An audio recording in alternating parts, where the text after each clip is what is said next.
प्यारे दोस्तों, स्वागत है आपका हमारी एक नई डरावनी कहानी में। ये कहानी एक पुराने डरावने जंगल से शुरू होती है। चार दोस्त अर्जुन, मीरा, समीर और कविता को एक पुराने प्राचीन मंदिर के बारे में पता चलता है जो इस जंगल के बीचों बीच स्थित है। और वो चारों खजाने की तलाश में इस जंगल में प्रवेश करने का फैसला करते हैं। गांव के बड़े बुजुर्गों ने उन्हें कई बार मना किया, लेकिन वो अपनी जिद पर अड़े रहे। और एक दिन गांव वालों से छुपके रात के अंधेरे में वो जंगल की तरफ रवाना हो जाते हैं। और जैसे ही वो जंगल के अंदर कदम रखते हैं, चारों ओर अजीब आवाज़ें सुनाई देने लगती हैं। कहीं दूर से उल्लू की आवाज़ और कहीं पेड़ों की सरसराहट। और मीरा को लगता है कि कोई उन्हें देख रहा है, लेकिन बाकी इसे नज़रअंदाज कर देते हैं। और धीरे धीरे वो चारों जंगल के उस गहरे हिस्से की तरफ बढ़ते जाते हैं। और जंगल के बीच में पहुंचने पर अचानक एक जोरदार आवाज़ होती है और चारों ओर अंधेरा छा जाता है। उनकी टार्च की रोशनी बार बार बुझने लगती है। और अर्जुन का कहना है कि उन्हें वापस लौट जाना चाहिए, लेकिन समीर का कहना है कि यहाँ तक तो आ ही गए हैं, वापस लौट कर जाने का कोई मतलब नहीं है। तभी अचानक एक जोरदार चीख सुनाई देती है और कविता गायब हो जाती है। सारे मिलकर कविता को ढूंढने लगते हैं। कविता के गायब हो जाने के बाद अर्जुन, समीर और मीरा को एहसास होता है कि वो एक खतरनाक जाल में फंस चुके हैं। जंगल के पेड़ अचानक से जिंदा हो जाते हैं और उन्हें पकड़ने की कोशिश करते हैं। अर्जुन पेड़ों की पकड़ से बचने की कोशिश करता है, लेकिन मीरा को एक पेड़ पकड़ ही लेता है। समीर भी बचने की कोशिश करता है, लेकिन उसकी हालत भी बुरी हो जाती है। और पेड़ों से बचकर भागते भागते वो अचानक एक प्राचीन मंदिर के सामने पहुंच जाते हैं। मंदिर के दरवाजे पर अजीब सी भयानक मूर्तियां लगी हुई होती हैं। और जब अर्जुन दरवाजे को खोलने की कोशिश करता है तो दरवाज़ा अपने आप खुल जाता है। अंदर का दृश्य डरावना और भयानक है। मंदिर के बीचों बीच एक पुरानी शराफत मूर्ति रखी हुई है। अर्जुन को लगता है कि ये वही मूर्ति है जिसकी वजह से पूरा जंगल शराफत हुआ है।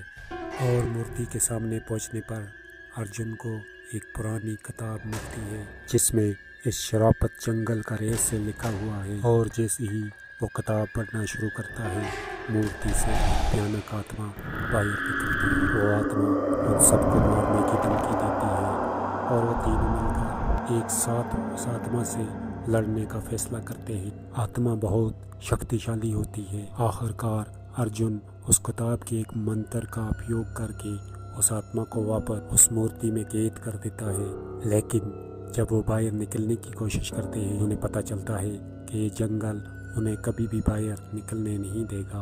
और मंदिर के दरवाजे खुद बंद हो जाते हैं और चारों ओर से पेड़ उनकी तरफ बढ़ने लगते हैं। अर्जुन, मीरा और समीर की चीखें पूरे जंगल में गूंजने लगती हैं। जब मंदिर के दरवाजे बंद हो जाते हैं तो अर्जुन अचानक उस किताब से जुड़ी कुछ और बातें याद करने की कोशिश करता है। वो समझ जाता है कि ये जंगल एक पुराने शराब का परिणाम है। और किताब में लिखा है कि कई सदियों पहले एक शक्तिशाली तांत्रिक ने अपनी शक्तियों को बढ़ाने के लिए इंसानों की बलि दी थी। लेकिन एक दिन सारे गांव वालों ने मिलकर उस तांत्रिक को मार डाला और उसकी आत्मा को उस मंदिर की मूर्ति में कैद कर दिया। उस तांत्रिक ने मरते वक्त उस जंगल को श्राप दिया कि जो भी यहाँ आएगा वो कभी भी वापस लौट कर नहीं जा पाएगा। इस भयानक इतिहास को जानने के बाद अर्जुन को समझ आता है कि अगर उन्हें इस श्राप से बचना है तो उन्हें उसी तांत्रिक की आत्मा को पूरी तरह से नष्ट करना होगा। अर्जुन, मीरा और समीर मिलकर उस किताब में लिखे अंतिम मंत्र को पढ़ते हैं। जैसे ही वो उस मंत्र का उच्चारण करते हैं, मंदिर पूरी तरह से कांपने लगता है और आसपास की सारी चीज़ें हवा में उड़ने लगती हैं। मंदिर की दीवारें टूटने लगती हैं और उस आत्मा की चीखें चारों ओर गूंजने लगती हैं। मंत्र पूरा होते ही एक जबरदस्त धमाका होता है जिससे पूरा मंदिर जमीन पर ढेर हो जाता है। तांत्रिक की आत्मा जलकर राख हो जाती है और वो श्राप खत्म हो जाता है।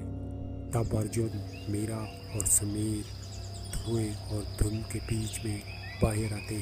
जब वो जंगल से बाहर निकलते हैं तो उन्हें एहसास होता है कि इस जंगल में अब कोई भयानक श्राप नहीं बचा है। वो खुश है कि उन्होंने केवल अपनी जान नहीं बचाई बल्कि एक पुराने श्राप से इस जंगल को मुक्त किया है।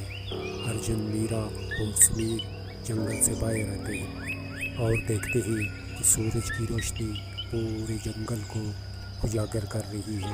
वे समझ जाते हैं कि उन्होंने इस जंगल को एक नया जीवन दिया है।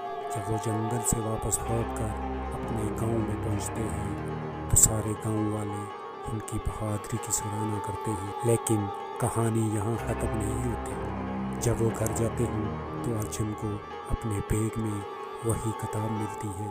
उसे अपने बैग में देखकर अर्जुन हैरान हो जाता है, क्योंकि ये वही किताब थी जो मंदिर के अंदर जल चुकी थी। और अर्जुन ये समझ जाता है कि ये श्राप अभी पूरी तरह से ख़त्म नहीं हुआ